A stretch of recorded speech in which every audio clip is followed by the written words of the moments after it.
Hey guys, welcome to Module 9. So the theme for this week is called The Bottom Line. It's about what is really essential to be included when you host instructor training. And your homework this week is to design your own instructor training agenda. So if you look in the folder, I've included a couple of different agendas. I included the agendas, the detailed itineraries that I needed to send in to some fitness units to get Hoop Play training recognized by those fitness units. So I have one for the SPRA, which was the first one that I ever did just for level 1 training. One for the AFLCA, which ended up being Alberta, and that one was more complex than the SPRA. And then another one for the Manitoba Fitness Council, which has turned out to be the most complex process yet. There was more paperwork involved to get it assessed, but the agenda is there.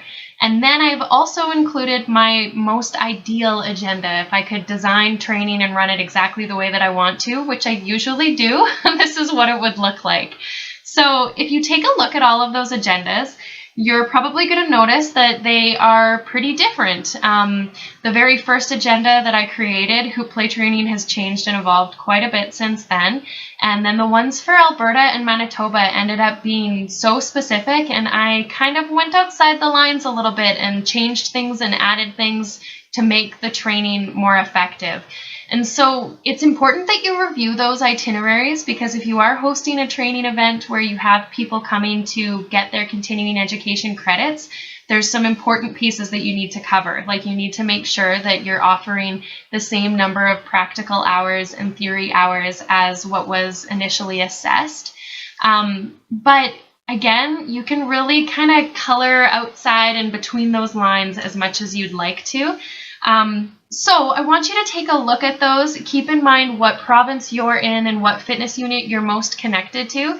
I found not every association needed an agenda. The one that I shared most frequently was the AFLCA one. So if you're looking at the AFLCA agenda, that will probably give you the best kind of detailed overview of what the fitness units expect to happen at training.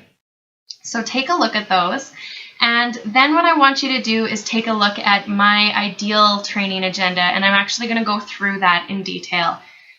When it comes time for your homework and you're actually creating your own agenda, there's some essentials that need to be included, the bottom line, okay? The most important things that have to take place at instructor training.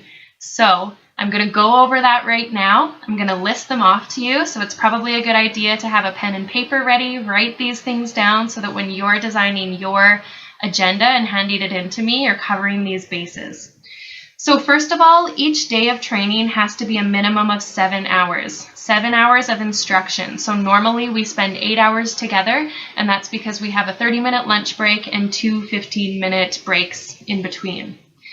Attendees have to teach, so there has to be some opportunity for attendees to practice teaching. Usually that's best done in partners, because typically people are pretty intimidated to just jump up in front of everybody for the first time and lead a course. So practicing in partners is usually really effective, but you need to have them, you need to actually see them teach in order to evaluate them.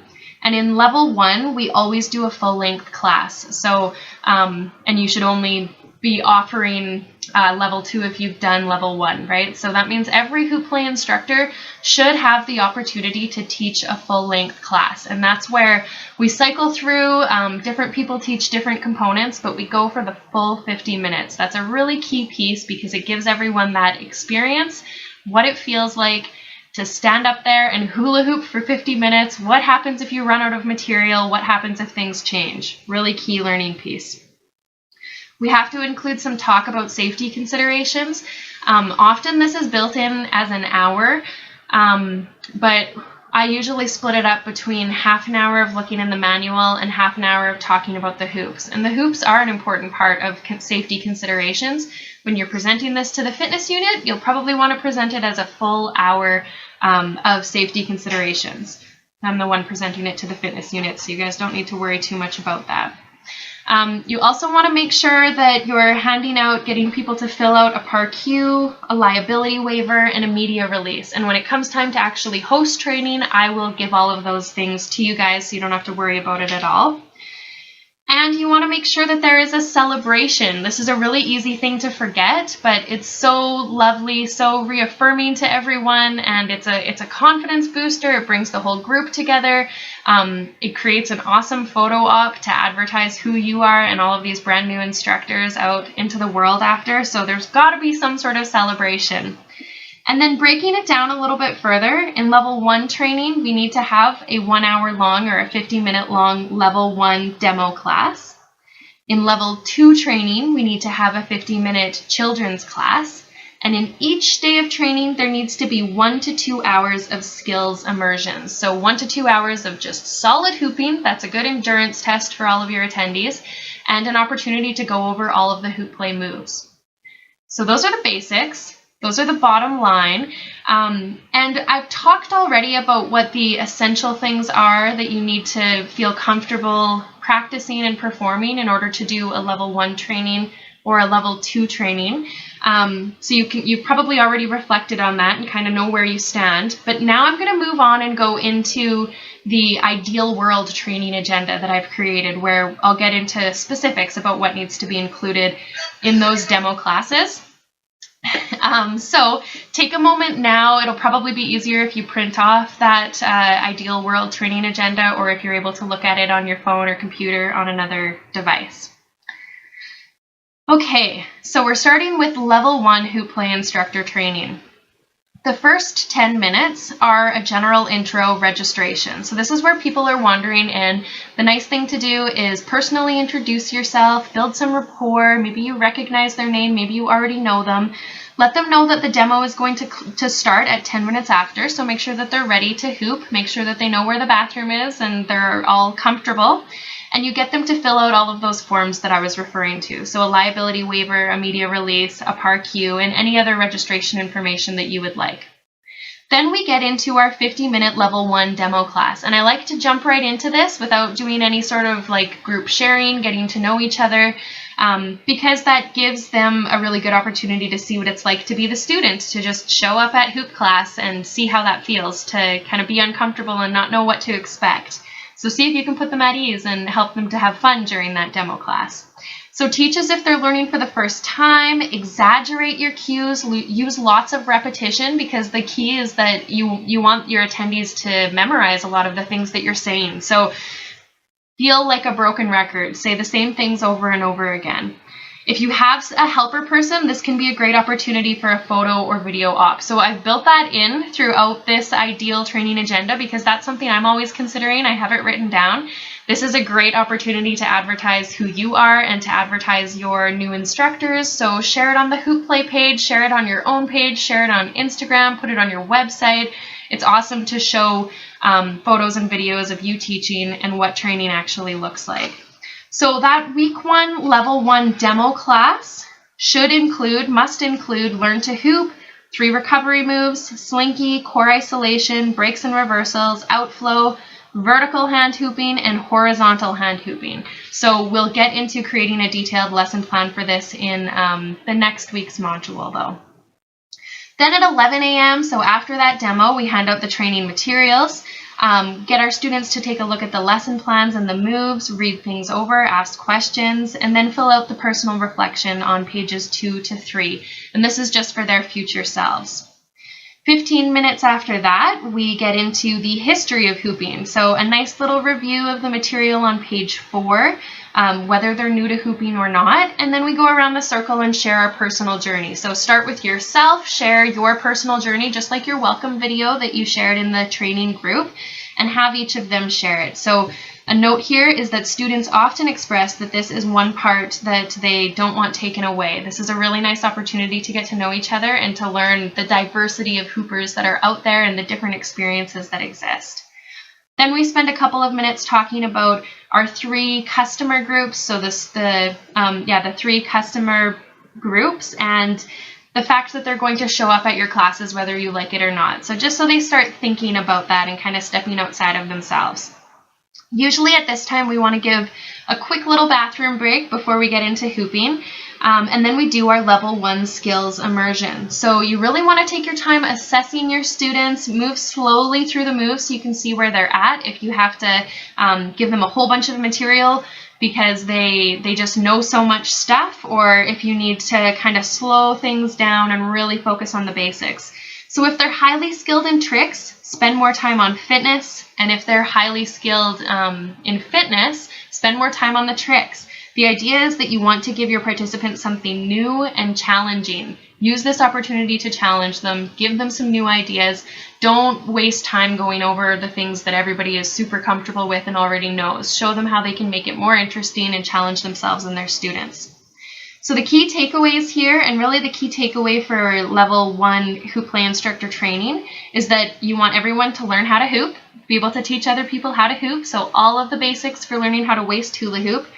Understand how to modify the movements for students, so how to make movements harder or easier, how to transition into dancing and moving with your hoop, and lifts and drops. So lifting the hoop from the waist to above the head and back down. That's just like a key hoop play part of the program. Everybody's excited about it. So focusing on the foundations only, stressing that they don't need to know all the moves.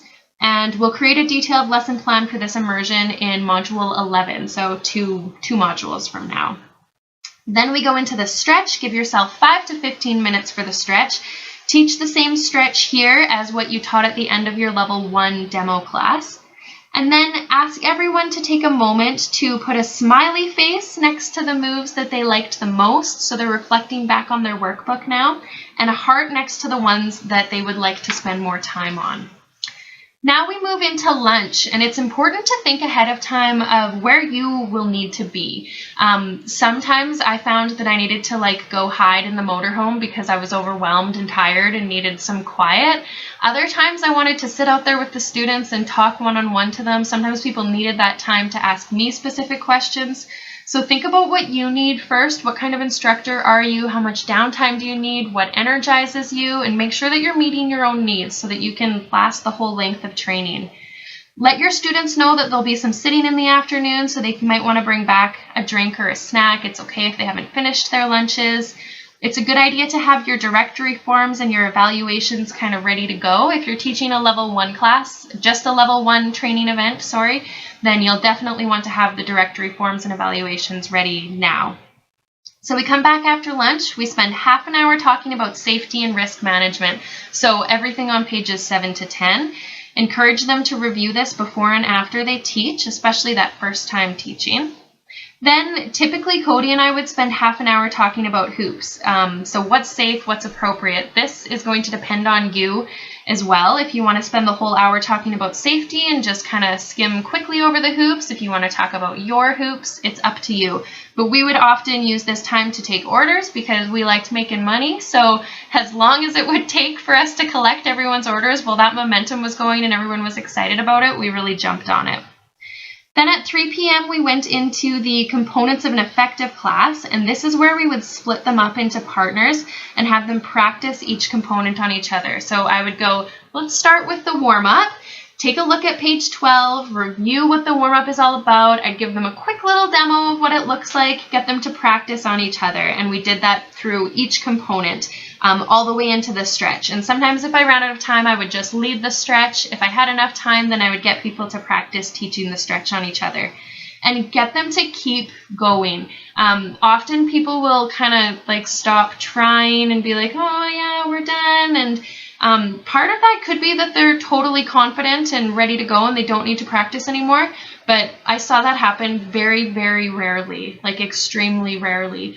Most of the time, we back out and stop practicing because we're a little intimidated and uncomfortable by it, and we don't want to keep doing it. So encourage them to keep going, and if they're intimidated by you being there, because that can just happen sometimes, give them space. Leave the room and go pretend that you're busying yourself doing something else, and give them that free time and space to just practice and play with each other. Then after we've practiced that for an hour and 15 minutes, we move into program and lesson planning. So looking at page 13, we see how to actually set up a class, and we design our own level 1 demo class. And when I say design our own demo class, what you're really doing is encouraging your students to totally mimic the level 1 class that you already taught. So they have all of the materials ahead of them and they've actually experienced it, but now you're kind of getting them to test their memory, see what they can think of so that they're participating and coming up with it on their own. And then I say something like, okay, the students are coming at 4:40 p.m., so we have to be ready to go. When they get here, we have to start teaching. So if you need a bathroom break, if you need to get water, if you need to put your notes right in front of you on the floor, go do that now. Because then for the next part, this 50 minutes of teaching a class together, we want it to be the true 50 minutes. So we want them to start on time and end on time. If it gets uncomfortable and we are running out of material and everybody's getting kind of awkward, that's a really good thing to experience, especially in the comfort of a training group as opposed to your very first time teaching a hoop class. It's much safer and much better if we can experience it here. So you can choose if you would like to interject. Sometimes when that has happened, it's just been so uncomfortable that I've kind of encouraged people to come up with some other ideas or pretended like, oh, I'm really struggling with this. Can you help me with this a little bit, to keep things going and try to mimic what a real class would be like.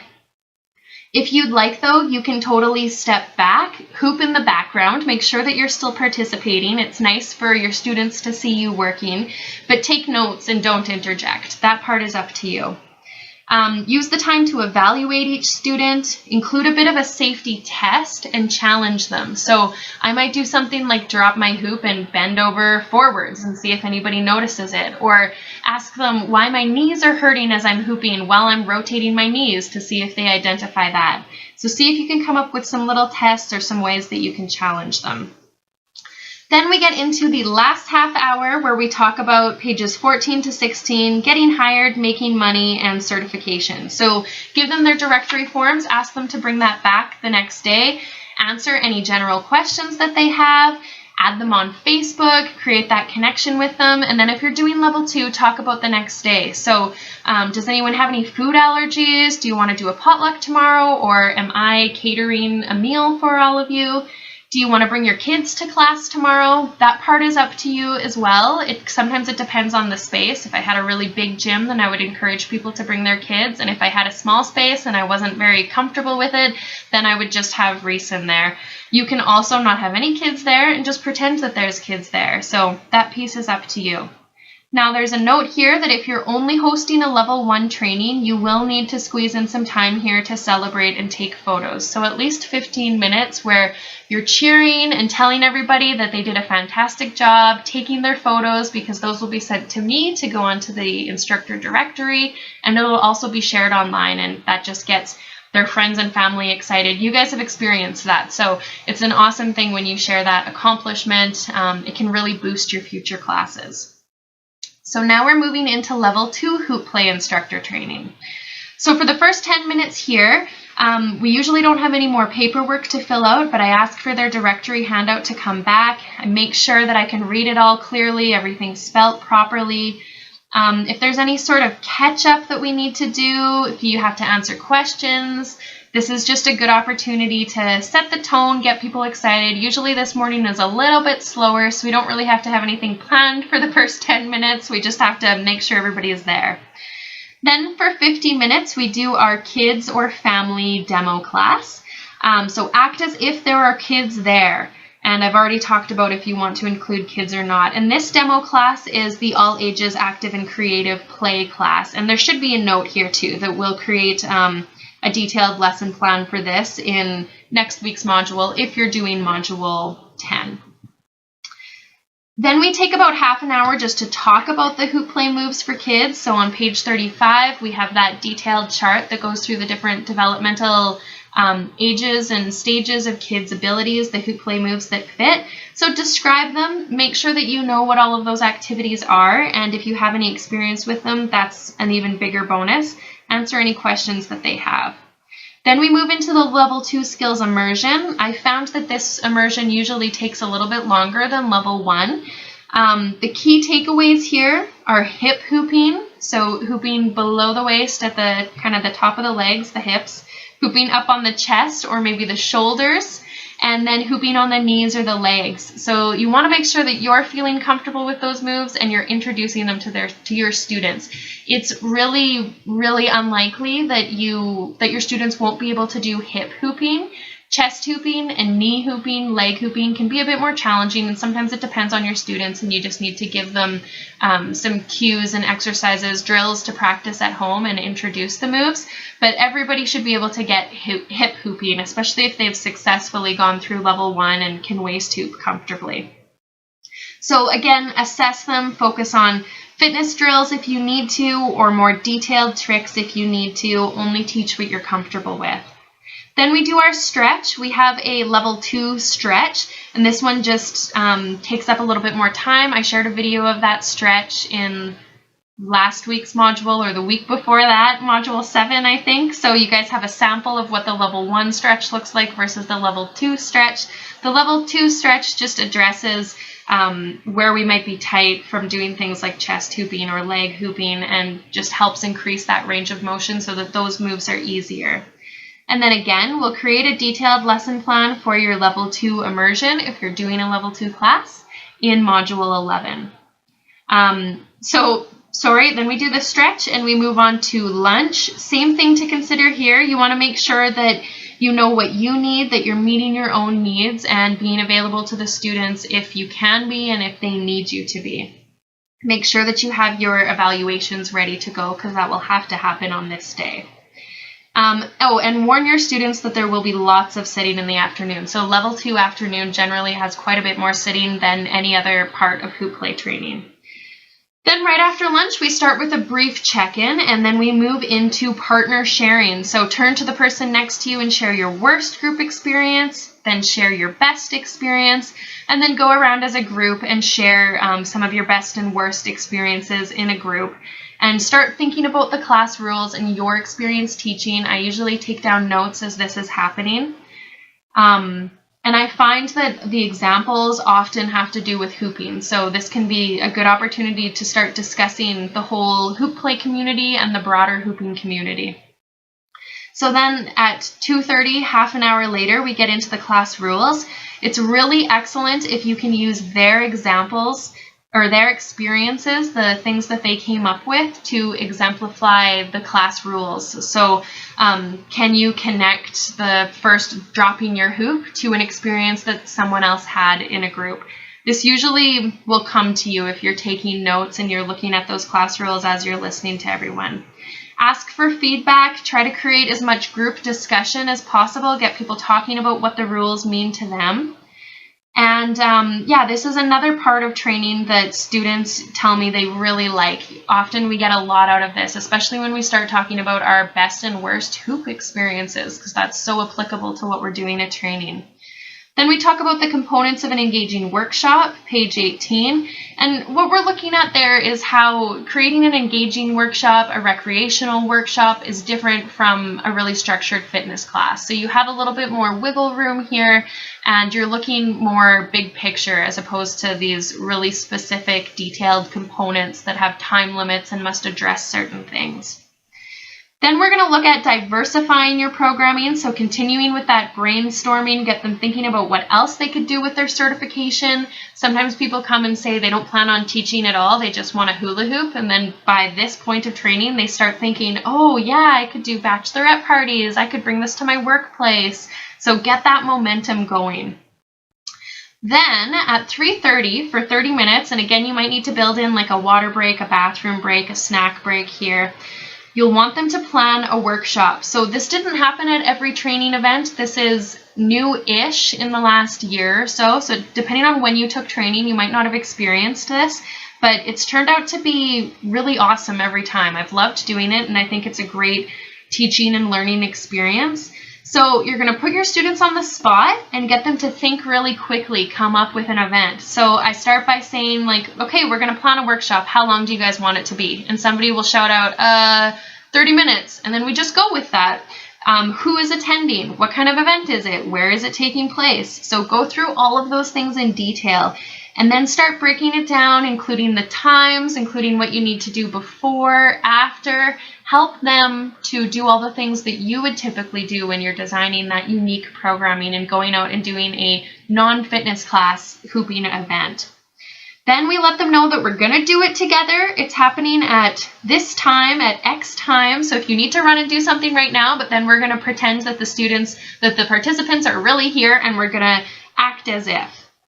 So we practice the workshop together. At this point, the workshop does not have to be the exact same length as how you designed it, because sometimes you'll be designing a 15-minute workshop and sometimes you'll be designing a 2.5-hour workshop. So you can definitely kind of go quickly through this or slowly, however that seems to work for you. But put them on the spot, have kind of random participants show up, make things up. Somebody is struggling over there. Oh, a little kid just wandered in. Get them to think creatively and think on their toes. Make sure that every person leads something. So you might end up having to call on a student like, okay, Caitlin, can you please, do you have an idea of how we can entertain this 10-year-old boy that's just shown up? Is there a move you can come up with? And then your student will have to come up with something and pretend that they're teaching that. Again, just like in level 1, test their safety and challenge them and evaluate your attendees. So keep notes about your attendees so that you can fill out a really good evaluation of them as instructors to send back to me. Again, all of that paperwork will be given to you at the end of training. And it's also a great idea if you write down this lesson plan and share it. If you can share it in the Hoop Play instructor group right away, that will be an awesome resource for everyone, and it will help those new instructors feel really welcomed and a part of the team. So take down the notes from your lesson plan. Then we have about 15 minutes where we do evaluations and snack time. So I pull out the evaluations I've been using the AFL-CA evaluations, but I may change that for when you're hosting your first training event. But it's an anonymous evaluation on training as a whole and you as a presenter. So get them to just fold it in half, put it in a pile so that everyone knows that it is confidential. It's awesome if you can have like coffee, tea, snacks. You could have a whole meal. You could have a potluck here. But make sure that you don't move on until all evaluations are complete. Otherwise, people will forget about them and you'll forget about them. So get the students, everybody has to fill it out. It's got to be in the pile, and then we'll move on. You might even want to withhold the snacks until they've got their evaluations done. So then at 5 p.m. for 45 minutes here, we make sure that everybody is really comfortable and relaxed because they're usually anxious to leave right now. So that's why the snacks are helpful. But we tell them that this next hour is really important because it is. It's about moving with that momentum, taking advantage of how excited they are and how fresh all of this material is. So split them into partners. Ask them to discuss with each other, what are you most looking forward to as an instructor? How and when do you plan to start teaching? And what are your next steps? And it's nice to introduce those after a couple of minutes. So just give them one question, wait a few minutes, make sure they're chatting, and then give them the next question. And then if you go to page 20 in your manual, there's actually a space where you can write down your 3 small steps. And these small steps are ones that should take no more than 5 minutes to complete. We've all discussed this at training before, so we don't want the step to be, I'm going to become a fitness instructor. We want the step to be, I'm going to research the requirements of what I need to do to become a fitness instructor. So they're really manageable things. Then we go around in a circle and share your 3 steps. If you're noticing some people's steps are like really long and not that nice short 5-minute steps, see if you can cue them to come up with something simpler and easier. You can use this time to keep each other accountable. So share your 3 steps. And then if you're feeling brave and you feel like your students have the confidence, you could film them and get some of them to share their steps. And that would be just another awesome opportunity to advertise the event and advertise them as brand new instructors. If you're able to bring your computer and you have Wi-Fi, it's awesome to show them the Facebook group that they're going to be added to, the resources on Dropbox, the Hoop Play website and how their directory listing will go up there. And talk about the recertification and sponsored instructor program. Talk about how that works, how you stay certified and active as an instructor. You could talk about Train the Trainer if you wanted to. Anything else from the Hoop Play most recent newsletter, whatever seems to be happening or whatever is happening in your world. The point is to get them engaged, to make sure that they leave that training and they're not just going to totally forget about you and Hoop Play and move on. They're going to keep going. And then in those last 15 minutes, we have our celebration. So we call out the attendees one by one, clap, cheer them on, congratulate them for completing training, and take a photo. And often students like to take a photo with you, the instructor. Sometimes it's nice to take a photo with just them by themselves, see what they're comfortable with. See if you can come up with a really creative and fun group picture. Make everyone leave, or make sure that everyone takes what they need when they leave. If you sold them a pack of hoops, make sure that they have it when they go home. And then clear out of the space. Make sure you know when you need to leave the facility, if you need help getting everything out of there.